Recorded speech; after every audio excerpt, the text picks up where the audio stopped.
I was reluctant on putting a deed, on the phone, but it's gotten me in some good situations. It's just a lot of stuff. It's a tremendous amount of stuff to go through. It's a lot of paperwork. Or it's not paperwork, it's just emails after email after email. So this interview, take this test, start your test, start your recording right now. Here's your question. Okay, hit the little recorder button. There's your answer. Why do you want to work for a firm? You give a general answer and just move through. You can't be like too specific on something that only give you a couple of minutes to do. It's non-stop. A lot of people are going through this, career flipping. It's like the year of the resignation. People are like, nope, no more with this job. I'm going to jump over this way. The guy I was talking to from New York, who was going to the New York Jets game in a couple of days, I'm going to try my very best to get over to Hip Pocket and see my mime teacher, my original mime teacher, in a show called Old and in the Way. And this guy's incredible. I know everyone knows about him. He's performed in New York. He studied mime at Duke. He's older. He's in his 70s. I saw Marcel Marceau at Hunter's College in New York City when Marcel Marceau was in his 70s. And it was probably the best theater show, or definitely top 3 theater shows I've ever seen. And the dude was in his 70s. But he also worked with the French Resistance and, invented a new style of mime. And Johnny knows about him. The mime that I'm referring to in Fort Worth is Johnny Simons, who's also a playwright and mime. His daughters are Lorca and Lake. Lorca's worked on television, like Law and Order, and she's worked with Eddie Murphy and Pluto Nash, and she's done all kinds of theater. She's in the UK, and Lake is in Brooklyn, but she also is one of the puppeteers for Radio City Music Hall and has worked with Julian Taymor's people on War Horse and stuff, and so she's done shows. I haven't been out there forever, but I always try to see Johnny's shows. And I went and saw Johnny when he was doing the No Show 30 years ago. And that thing about in the Bible where the guy climbs up the tree to listen to Jesus? That was totally me in that. He climbs up this tree so that he can get a better view of Jesus. And then Jesus walks into the tree and goes, "You're coming to my house," And he's just floored because the Messiah is telling him that he's gonna get to go and have him as a guest. Anyway, I'm not saying Johnny's the Messiah, but he kind of is in the mime industry. He's kind of a big deal because there's not a lot of mimes, and mime is like a new theater, And there's 2 rules to mime. Okay, 2 rules: no speaking. Really, like no sound. Like Marcel Marceau is all about the art of silence. That's the first rule to mime. You do not speak. Second rule, you don't jump off the ground. And that's it. Other than that, it's mime. There's no jumping. You can't jump off the ground. You have to stay on the ground. That's why they can do it for so long. And Marcel Marceau was an actor. He taught acting when he was in Paris and everything, dealing with the Nazis. Mimes are always dealing with something like that, But Johnny was a Navy guy, but he also had polio when he was younger and took ballet to fight through the polio. And then that's how he landed into mime, coming out of TCU, and then went to Duke University to study mime and mask and movement. And that's what he taught us when we were first studying acting at Wesleyan, and I excelled in it. It's just something I caught on to without thinking and loved it. And then it was a mime mask movement class. So he was teaching mime, and then he taught mask, and then he taught movement, for theater, for the sake of acting, for the actors. And it was a great class. I remember one time I got so upset because one of my mimes didn't make sense that I went back to my dorm room and threw a chair against the wall. But I had one of those real big I had a dorm room that had those real thick concrete walls. I was really upset, but it wasn't because he didn't say it didn't make sense. It was like one of the students. It's actually this girl this lady that was a young lady that I was dating, and I was doing a mime about about an Aesop fable between a monkey and a fox. And I was spinning around and doing all this crazy stuff, and they were like, well, we don't really know what it means. And I didn't get upset in class, but I got, because I worked on it very hard. I was working on it very hard. But some of my other mimes did make sense. I ended up doing a couple of mime shows, which I do miss. I'm older, my back hurts more. I still do sit-ups, and I still try to stay somewhat in shape to a certain degree. I used to jog a whole lot, but it is the most exhausting. It's incredibly difficult to tell a story using only your body and not speaking. And just, you do it for about 10 minutes, and you're just out of breath if you really do it right, And Greg Goldston, who is now in New York, he teaches mime too. And he learned from Marcel Marceau. He was basically Marcel's, prodigy student, or, a disciple. And Greg would get, Marcel to fly from France all the time to go to Ohio, which we went to that camp in Gambier to teach mime to the students. And he would come in. I missed him. I didn't get to see him, but my friend Brian saw him, and I just worked with Greg. And I did a mime known as The Burglar, which I did that also at Hip Pocket. And one, I think, was, I used to have these old programs I'd make, so I'd remember the names of the mimes. One was basically about a hand that takes over the body and split, the hand split, which I got from a Polish mime. The idea, I cannot think of his name right now, but he wrote the book, Beyond Words. He's the head mime now. He's like a great mime. Johnny, he's doing a pantomime show, Old and in the Way. It's $2.50. I know it's going to sell out, but, the nose show is incredible. It's just, mime is just, it's very incredible. The only time it really took off in Hollywood was when Marcel worked with Mel Brooks in the Silent movie. And he did speak. He broke the rule of mime. Marcel Marceau said, no. That was, he picked up the phone, answered the phone when it rang, and was like, no. And then continued doing mime and stuff. So he broke a rule. But they did it for a Mel Brooks movie. And anyway, Johnny has always stayed in the theater. So they started Hip Pocket Theater. I have to get all the exact dates and everything. But it was in the 70s. And it was at a place called Joe's Garage, where eventually a lot of punk rock shows and stuff would come in eventually and play. Like Pantera played there. If you were a punk rock band and you were in Texas, somewhere along the line, you would stop into Joe's Garage and you would play at Joe's Garage. I saw Suicidity there. They never made it into a band, but they never made it commercially, but they were a pretty good band. And then I saw Pantera. Well, I didn't see Pantera there, but other people had seen Pantera there. And then Johnny Simons and his wife Deanne were living pretty much in the from what I heard, they were in a van doing theater in the parking lot of Joe's Garage. That's how they found out about him. And they did Tommy, which is from The Who, the musical Tommy. Or actually, I think it's called Tommy. They did a version of that, and they became kind of popular and were able to eventually move out by the lake and open their own theater, which was known as Hip Pocket Theater. I want to say it's the 47th season, so I have to go and look right now. Let me double check, and then I'll get back with you. All right, so I just got the information. 47th season, so 1976 time, okay? This is I was 3 years old when that theater was opening. Now, I got to work with Hip Pocket from 1994 season, or it was 1994 in the summer, starting with Girls from Girdleville Greet Men in BVDs.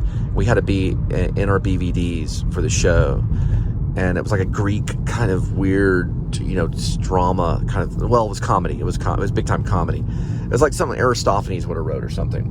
But it was about these these men from this planet called BVDs, and these girls that were from Girdleville, and they would come out in their lingerie, and the guys would come out in their underwear. It was based on like paintings and stuff, like Greek paintings, and it was like a comedy. And I had a line in there that Johnny wanted me to say. It was like I was in tears in the line. So he told me, so I'd start crying, and I'd be like, please, some texture and some depth, And like every night, I would really try to cry. And I was upset if I couldn't really cry, because I was really into into theater and acting. So one night I did it like this. I was like, please,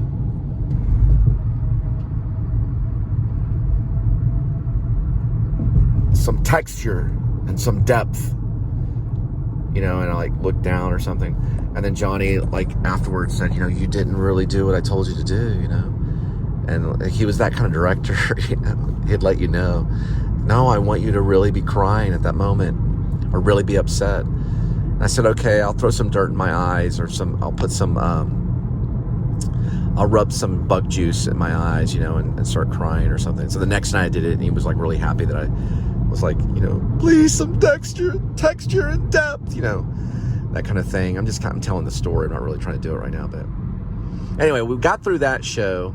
There was also a segment in it where people ate peanut butter off their skin. It was a really funny show. A lot of people liked it. A lot of people came in with video cameras and stuff. He did not allow that, so he would boot them out. Now he does do his own videos of the show. Now he does digital. He records everything.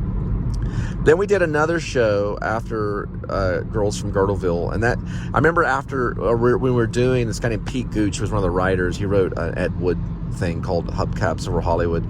But he had come up to me and said, that show is a show you could write a paper about, Girdleville, girls from Girdleville, Greek men and BVDs.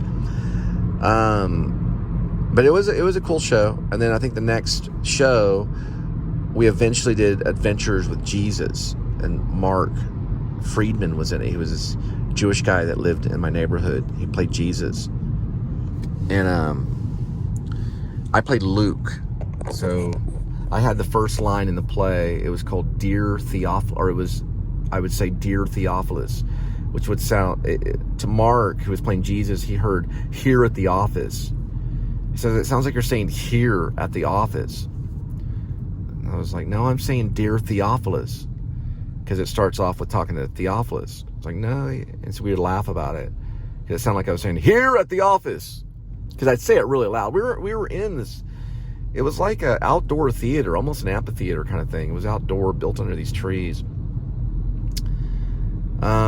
He played Jesus very well. We did the whole Jesus thing. We worked from the New Testament. I remember Zelmer was in it. He played John the Baptist. He was like a Coors Light drinker. He was drinking Coors Light backstage. He was playing John the Baptist. He was also a painter too. He's passed away.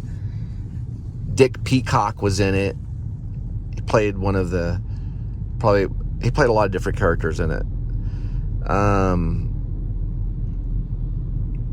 Man, there was a ton of people in that play. It was a cool play. And then we got through that, and then Johnny approached me and said, hey, I want you to be Arlecchino in The Three Cuckolds, which is like the hardest thing I ever did. It was long, all these long lines. I was jumping around like a monkey. Had to jump out of this barrel and walk on my hands and all this stuff. It was very theatrical. And then the women that were in it, they were like shoving their cleavage in my face during the show, and because it was all about commedia dell'arte. It was about food, sex, or money. It came from the Italian Renaissance. And we had these masks on, and it was just very commedia. And they do that show, they've done it a few times, like 3 or 4 times, maybe more. It was like a signature piece that the theater had done. So me playing Arlecchino was like a big deal for that, for that theater, because they took commedia very serious. It was lots of sweat. I think another mime guy, actor, kind of mime, was David Yakel. They did the same kind of show, The Three Cuckolds, at Hip Pocket as well. They've used several different ones. Got through that.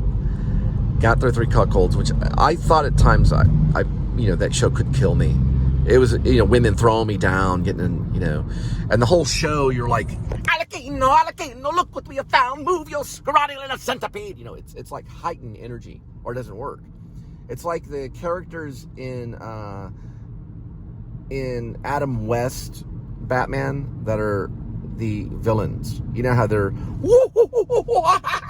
they're all like the Jokers were like really crazy, the whole show, like 2 hours. They even dressed up like a woman in one of the acts, like Act 2 or something. And then I was wearing like a skirt or something. I had to jump out on the audience and lay on people in the audience. It was just to the absurd, It was like living theater. Well, it wasn't as bad as living theater. That was like in New York, but it was like hippie theater, It was like you take it to the extreme. Then after that, we did. We got through 3 Cuckolds, and that's when eventually they were announcing they were going to do Ed Wood's Hubcaps Over Hollywood, which was about Ed Wood's life, and Tim Burton was about to open it in the theaters, called Ed Wood. And I had to turn it down because I was offered Stanley Kowalski in Streetcar Named Desire at Wesleyan. I was like, maybe turning 21. I think I was about 21 years old, a very young Stanley Kowalski. But I had to accept it because I was going to school, so I had to turn down Ed Wood. And Johnny Depp ended up doing like a great... I knew Johnny Depp was going to do great with that. So I was glad I turned it down. I did not want to compete with his performance at all. But another guy named Ed ended up doing it, and it turned out to be a really good show. Trying to think what was after that. Anyway, there was a whole series of shows. I think another year I came back. We did Lysistrata. I did a mime show called Cup of Joe. Eventually, let's see, that year, I have to think about everything. I think they did Lake of the Apes one year. Lake did that show. Eventually, one time when I came back, thinking like 1998 or 99, we did we did R. Crumb Comics 3, which I was talking about earlier today. We did that one as well. That one was crazy. It was based on R. Crumb Comics. And then they did On the Road, and when they did On the Road, I ended up leaving and going to California. I did come back, and they moved from the Oak Acres to Silver Lake, to the Silver Creek area, which is also somewhat kind of by the lake. And then they did Girls from Girdleville Greet Men and BVDs, like part 3 or something like that. And we opened that theater with that show, which was a lot of fun. And eventually we did at the Silver Creek location. I think that year we did. Oh, it was about a mountain. I played Author Beaver.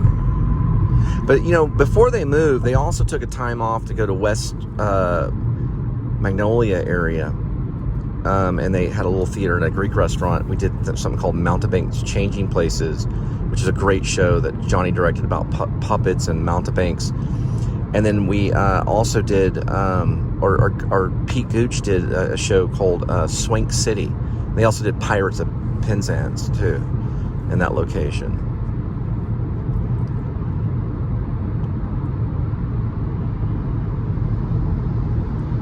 Mount Analog was the show with Author Beaver. We did that at Silver Creek. It's craziness, crazy. That was also a great show. We were wearing it was in the summertime. We were wearing very big coats and stuff, acting like it was very cold. Adam Dapkus, I think, was in that one too. That was a lot of fun. Anyway, I go on for a long time. I don't want to bore you.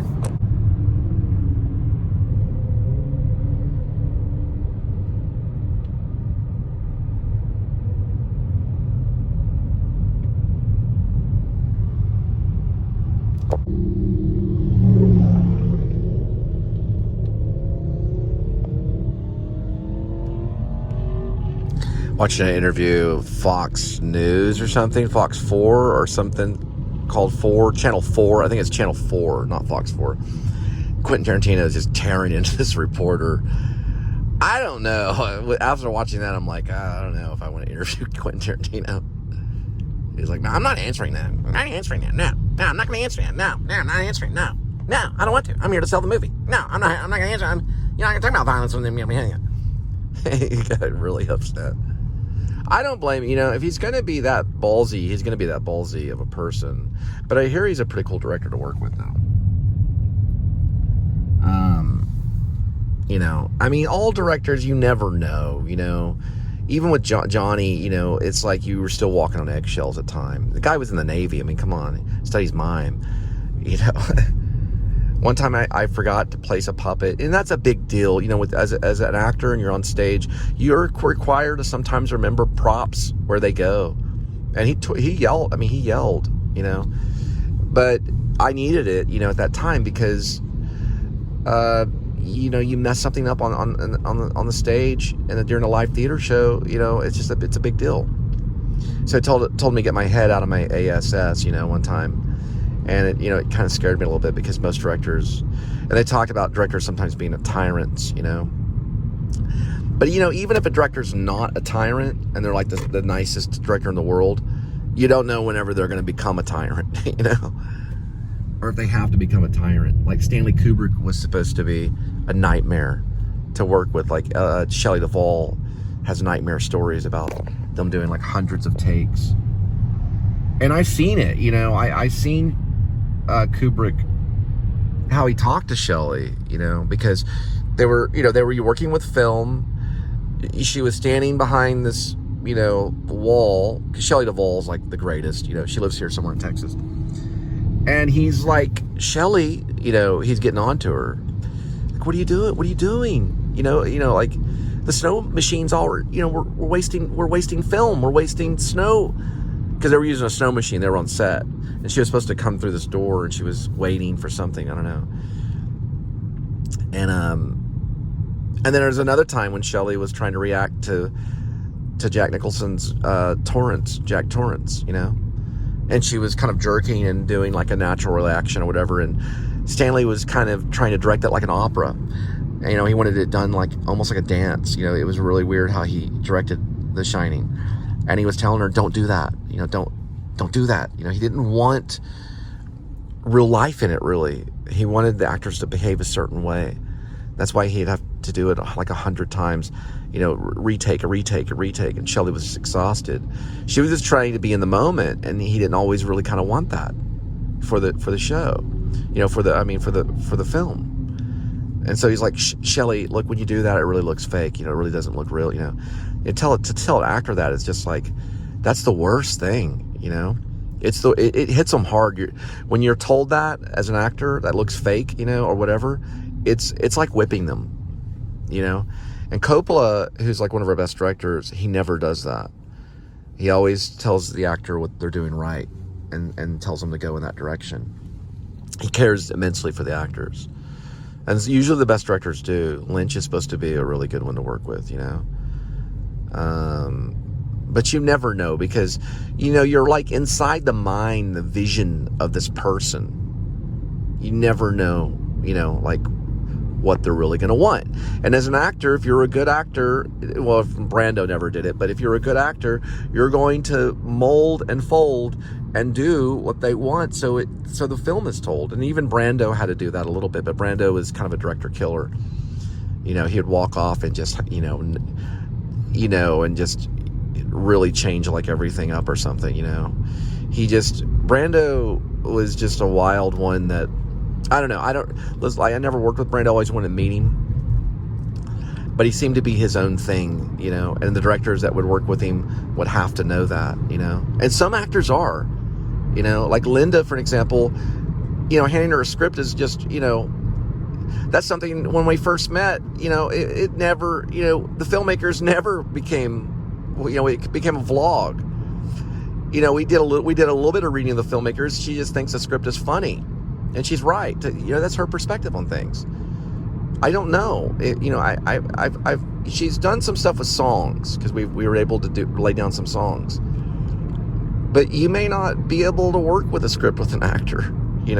I thought that was so cool about Brando, though, about how Brando towards the end, you would just tell him the story or something, and they put an earpiece in, and memorizing was kind of something that was out of the book.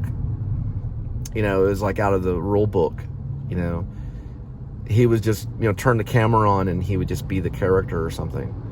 Only De Niro would know, or maybe from Score, because Score was one of his last movies that he did. The Score. I don't know if he was improvising that or not. You can't tell, but it probably was a little half and half. You know, I think they had an earpiece in. There was an earpiece in. I think also he worked with Johnny Depp on what was that called? The Thing. Don Juan DeMarco. And I know that was a lot of that was improv. They like had an earpiece or something. But how do you know? You know, the audience didn't have the script. But in theater, people walk certain areas. They say certain lines. This actor knows their line over there, and you know, it would be very difficult in theater. Most everyone's completely off book cold. You know, for a real theater show to happen, usually in most cases. At least it's supposed to be an improv, you know? So it always goes both ways, depending on the director. The director's there to interpret not only the script, but the director's there to like interpret the energy of what's going on, kind of, you know, in a creative aspect. They're kind of a medium. You know, they go from the lighting crew, or they go to the tech operators, or they go to the writer, and then they go to the actors.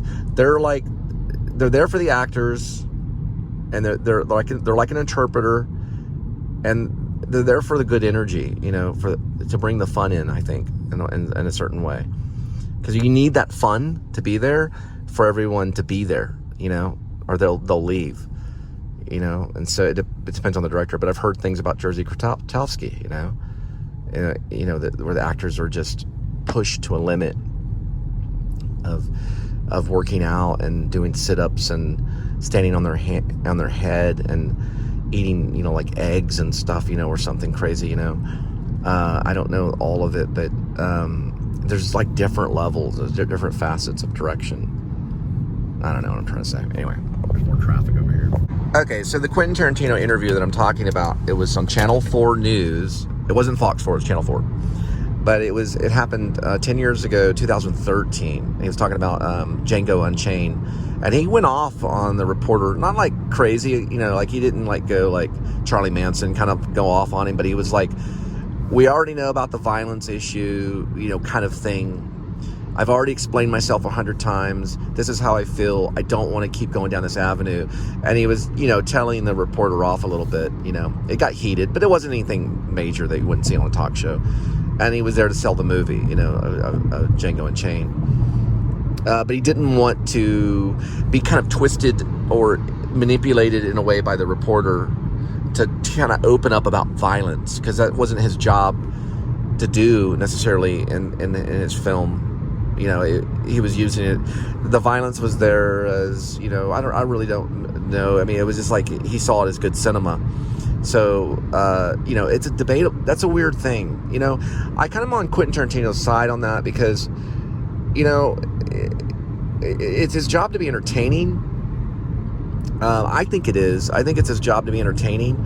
And it is entertaining, and it is wrong. I guess you could say it was wrong, you know.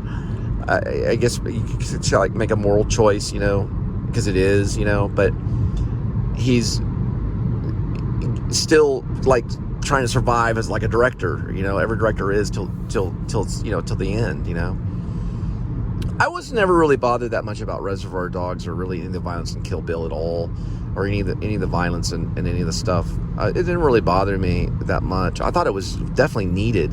That's the thing I would say is I don't think Reservoir Dogs would work the way that it was done, but he didn't show the ear being cut off. You know, he moved the camera from that on purpose because he's a flipping genius. That's the answer. Whenever you sit down in a film class and you watch Reservoir Dogs, why does the camera move from where he's not showing the guy getting his ear cut off? Because the director's a genius. You know, that's the answer to that. Directors do things that are genius, you know. But they jump on him about the violence, and, you know, I mean, a lot of it was cartoon and Kill Bill, you know, not a lot of it, but it was done in that way. But violence is a touchy subject. Scorsese's had to deal with it. And, you know, even if I get to do Grace, you know, there's a sequence where the vlogger loses his arm, you know, and where are we going to go with that, you know? And that's going to be like a big stamp on me, you know, because one minute the vlogger's holding the camera, and the next minute his arm's severed and it falls onto the ground. And immediately, you know, the church's ears, you know, the church perks up, because that's really who Quentin was talking to in the interview. You know, the reporter was talking on the perspective of the church about violence. He was responding to the church. He got their attention. He's a multimillionaire, and he does, you know, he does entertaining movies. He entertains people. Give him a break. It's like going up to someone that works in concrete, and they've been doing it for, you know, 30 years or whatever, and you're questioning how they pour the concrete. You know, they're going to be kind of passionate about how they pour the concrete, because that's how they're from North Dakota right there. That's how they do it. You know, I don't know. I need to kind of calm down a little bit, because I have to edit this stuff. But it got my attention. I was watching it on YouTube. It's an interview, Channel 4 News, where he says, "I'm shutting your butt down," in the interview. Quentin is kind of not combating, but he's arguing with the reporter who's talking to him about the violence and Django Unchained, which I thought was cool. You know, I'm gonna try to skip interviews if I have to. You know, if something comes out and then you're challenged, but I hear that you're not really supposed to, but I would probably try to, because sometimes I think skipping the interview, and I've done it before, I've done it in certain situations, I've turned down people that have wanted to interview me on other things before. I think it's more powerful and makes a better stance than attending every single interview, you know. But they all get interviewed, you know. Bob Dylan, I think, sometimes would turn down the interviews, or at least try to get out of them. But who was really great, though, with the interviewers, very rarely ever got upset, was David Bowie. He was very good. He did get upset a few times, but Bowie was very good in front of the media. Big smiles. He loved to be there, and it was always a positive, joyful thing. Anyway, check it out. It's Quentin Tarantino getting mad at a reporter, Channel 4 News, about Django Unchained. Thought it was pretty cool, if you know, see that. That's a good interview. I saw the interview, and, like, you know, I think Quentin's right about, you know, boxer kind of thing, and how sometimes they lose. But, you know, I don't know if Quentin's lost on any of the 9 films, because, you know, maybe people would say something about Jackie Brown, but, you know, Jackie Brown's an important film. It's a black exploitation. It's got some really good moments, and I don't think there is a failed one, you know, when it comes to entertainment. You look at entertainment quality. They're all addictive. You watch it, you know, when he's speaking, you know, as a filmmaker, or even as an actor, because he's also an actor. I don't think there really is a failure. Hateful Eight's not a failure. And Django's great. I have a copy of that. And a lot of people will have all 9 copies of his movies. He's coming out with something great. I don't think he can fail in that medium. I don't think he would try to, but he has a great thing to say, that if you love movies, then it's going to work out. You know, it's going to work out for you. If you love movies, just keep doing what you do, you know, whether it's writing or whatever it is, or if it's trying to make a movie. But, yeah, I think he's definitely the top guy. It's going to, you know, Scorsese's there. It's going to be Quentin. It's going to be David Lynch. You know, those are going to be like the top freaking filmmakers, whatever you try to do, and you're going to take from them. You know, they're going to influence you when you're pointing or talking.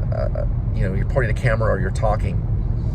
You know, in dialogue form, you're going to be affected by that. Just like, you know, it goes back to when, like, Mozart, Beethoven, and I don't know if they're all in the same year, but those guys, when they're all playing the music, they don't always bleed into one another. You know Mozart's music, you know Beethoven's music, you know Chopin's music.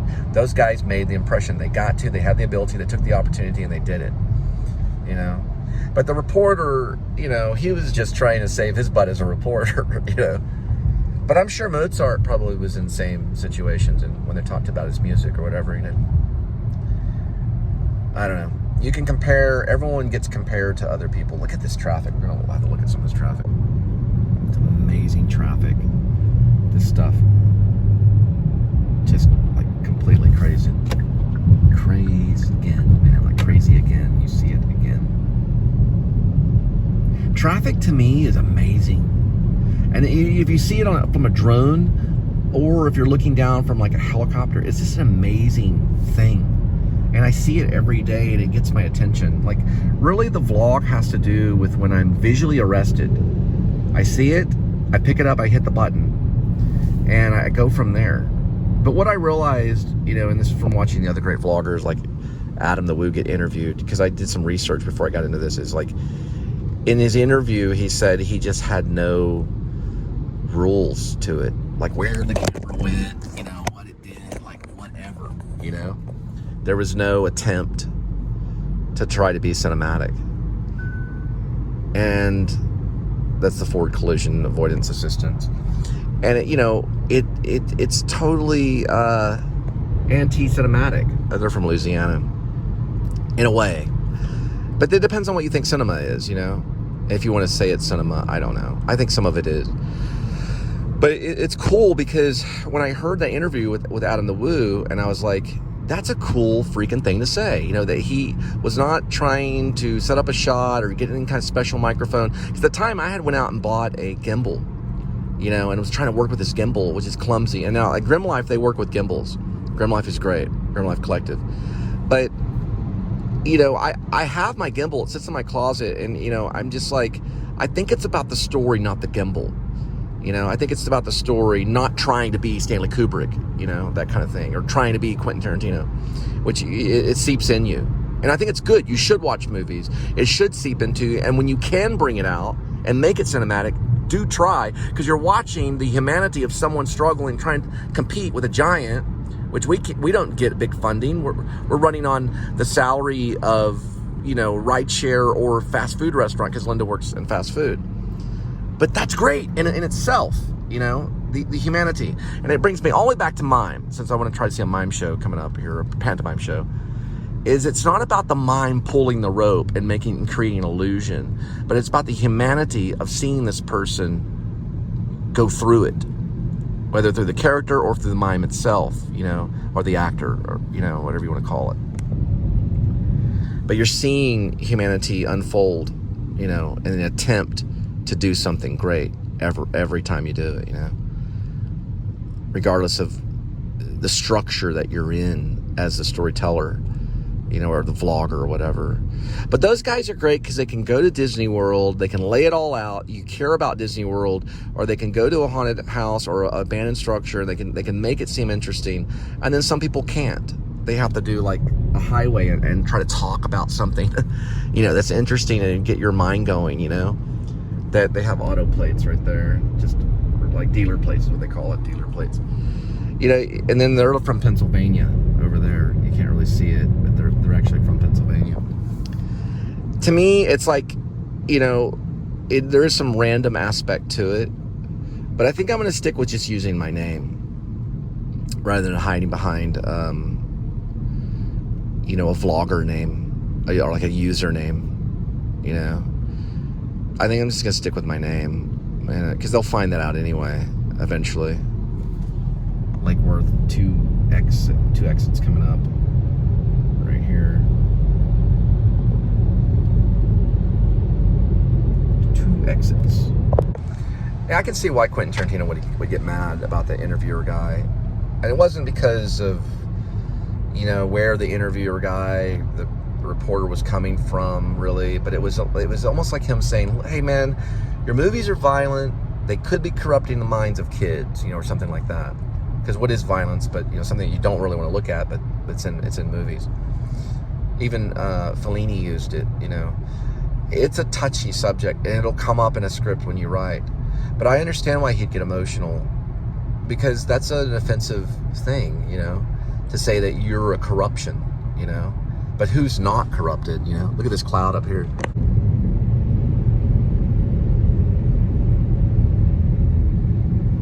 Looks like a Raptor, maybe. F-22 Raptor.